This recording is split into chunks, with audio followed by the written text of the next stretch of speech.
Hola, ¿qué tal chicas y chicos? Me da muchísimo gusto poder estar con ustedes el día de hoy. Bienvenidos a un episodio más. Estamos leyendo el libro de Isaías del capítulo 13 al capítulo 15. Dentro de esta parte podemos ver o podemos leer, nos podemos percatar de la destrucción de la nación de Babilonia por eh, que en algún momento ellos pues vivieron su vida con estas costumbres paganas, y esto es algo que jamás fue algo que le agradara a Dios, al contrario. Y esto es lo que pasa en el momento en el que, Babilonia fue usado por Dios en algún punto para poder oprimir al pueblo de Israel. El pueblo de Israel estaba tomando actitudes que no le agradaban a Dios, y la consecuencia de que ellos tuvieran estas actitudes, estas costumbres, estos hábitos, fue el hecho de que Babilonia los tuviera oprimidos durante cierto tiempo.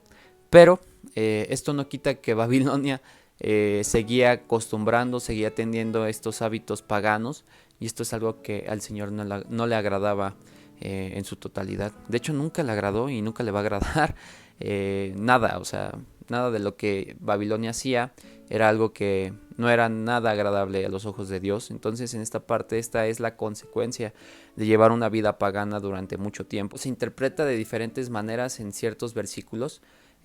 Podemos ver cómo es que se compara también con la vida de Satanás. Lo podemos hacer, se interpreta de esta manera, de la vida de Satanás, de cómo fue que él, de pasar a un ángel, pasó a ser pues un demonio, o fue alguien que fue destituido de la gloria de Dios. Y en esta parte también lo podemos comparar mucho, o algo que se compara dentro de la vida de Satanás y dentro de la nación de Nabucodonosor, fue ese orgullo, fue el haberse creído más que Dios, el haberse creído personas autosuficientes, hablando específicamente también del rey Nabucodonosor. Entonces, en esta parte es algo que nos pone alertas en el momento en el que nosotros vivimos nuestra vida de diferente manera.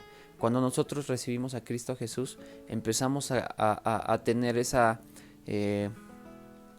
voz que viene del Espíritu Santo en ciertas situaciones en donde pues se muestra, o donde tenemos que tomar decisiones, si hacer la voluntad de Dios, o si dar testimonio a las personas que necesitan de Dios. Y esto es un estilo de vida, ¿no? O hacer totalmente lo contrario. Entonces, en esta parte, poder ver que aún tenemos el beneficio de poder contar con el Espíritu Santo, y el beneficio de contar con la salvación de Cristo Jesús, es algo que nos tiene que poner alertas en algún punto, ¿vale?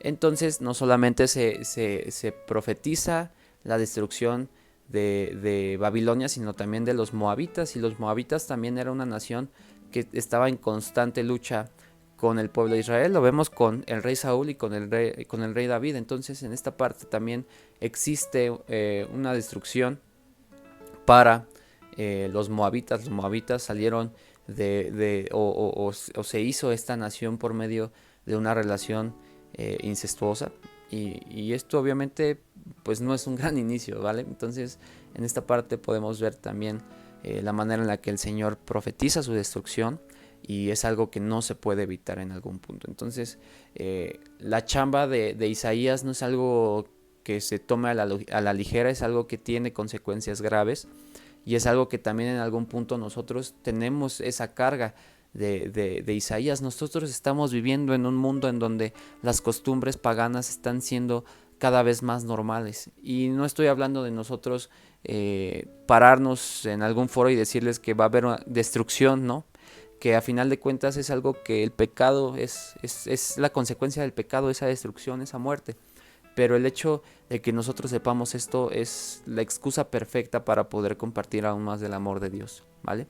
Espero que haya sido de muchísima bendición estos capítulos, así como lo fue para mí, y nos estamos viendo para los siguientes episodios. Cuídate mucho y que Dios te bendiga. Bye.